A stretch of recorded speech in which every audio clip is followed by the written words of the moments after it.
All right, I'm going to be taking a closer look at this ALECK Punk communicator set. Comes as a 2-pack and attaches to your helmet via the straps. So you've got basically stereo headset for your helmet, and you've got easy reach buttons, so button on each side.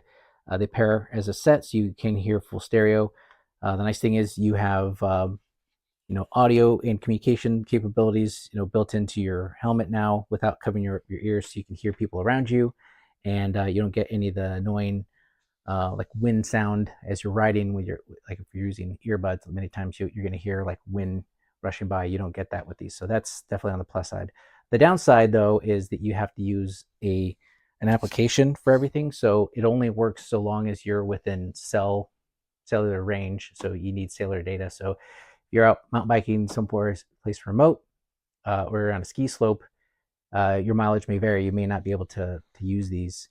On the plus side, because it's an app, you can have an unlimited number of people communicating on a group. Some of the things that I didn't like on the app is it's been a little buggy for me. It's a nice looking app, but there's definitely a couple of small issues. Like, for example, um, when I go to charge the headsets, many times they will not fully charge. Like, I drained this completely. I played about 15 hours worth of music solid, and I forgot to check on it later. But you definitely get a full day's charge once they're fully charged. However, when you plug them in, they will not sometimes fully charge. They'll just stop somewhere in the middle, about 50%, and then it stops charging for no reason.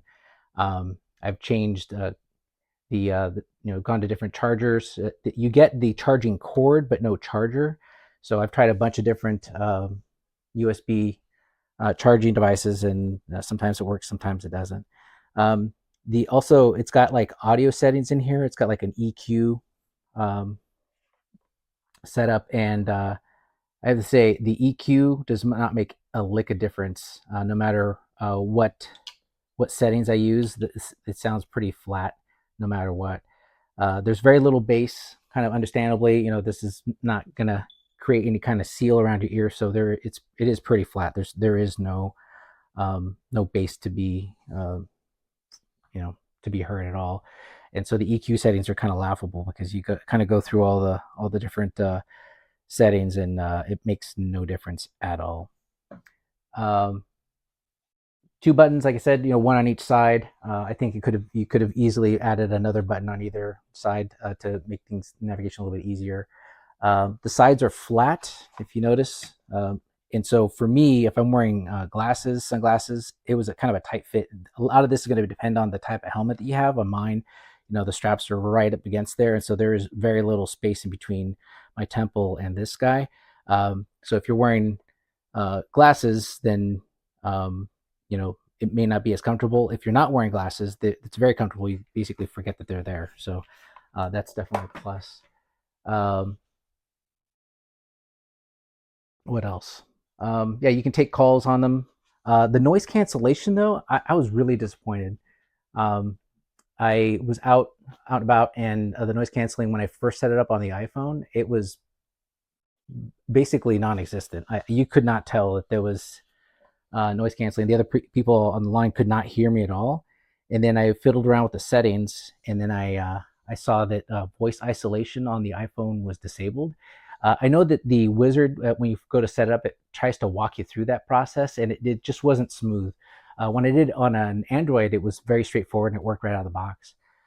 So on the iPhone, I feel like the noise canceling for wind was a little bit better, but it was probably more due to the iPhone doing the job, not their app.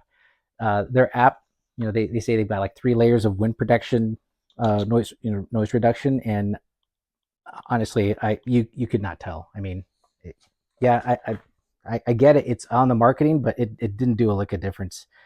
So I kind of question what it's actually doing.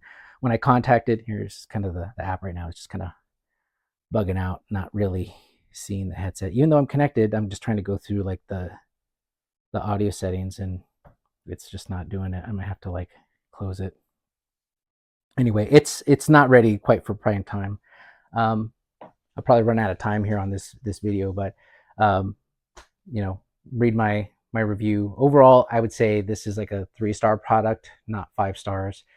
For the price that they're asking, at almost $300 for a pair of these things, I find it the app and the user experience is not really compelling enough for me to recommend it for that amount of money. All right, hope this was helpful. Thanks.